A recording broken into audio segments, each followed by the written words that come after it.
अस्सलाम वालेकुम रहमतुल्लाहि जी दोस्तों रबन के जो उठे गोली हैं उनका मां जो अॻिते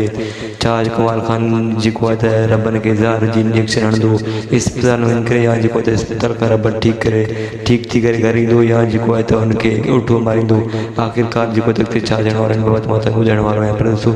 अॻिते जीअं तव्हां ॾिसो पहिरियों त रबन जेको आहे ठीक थी अचे थो इस्पताल खां उनखां बाद जेको आहे त तव्हांखे गुज़ारिश आहे त यूट्यूब चैनल खे सब्सक्राइब कंदा पर दोस्तों ऐं हलूं था वीडियो ते पर दोस्तों रबन ठीक थी वेंदो घर में उनखां बाद जेको आहे कमाल खान वरी हुनखे जेको आहे ॿधी पंहिंजे उतां ते खणी वेंदो उन ते जेको आहे वरी ज़ुल्म कंदो ऐं उनखां बाद जेको आहे पंहिंजे गुॾनि जे हेठो झुकाइण जी कोशिशि कंदो कमाल खान जेको आहे रबन खे। उनखां बाद जेको आहे त रबन जेको आहे त कमाल खान जा ज़ुल्म ॾिसी करे जेको आहे उन ते एतिरो ज़ुल्म कंदो जेको आहे त उहो बेहोश थी वेंदो ऐं कमाल खान ते एतिरो ज़ुल्म कंदो कमाल खान जेको आहे पंहिंजा होश वग़ैरह सभु कुझु विञाए वठंदो विञाए छॾींदो ऐं जेको चरियो थी वेंदो कमाल खान। अॻिते तव्हांखे तमामु जल्द एपिसोड ॾिसण वटां पर दोस्तों मिलाए मुंहिंजो वीडियो तव्हांखे तमामु बहितरीनु लॻो आहे। अल्लाह पाक ते ख़ुशि रखे सलामत रखे।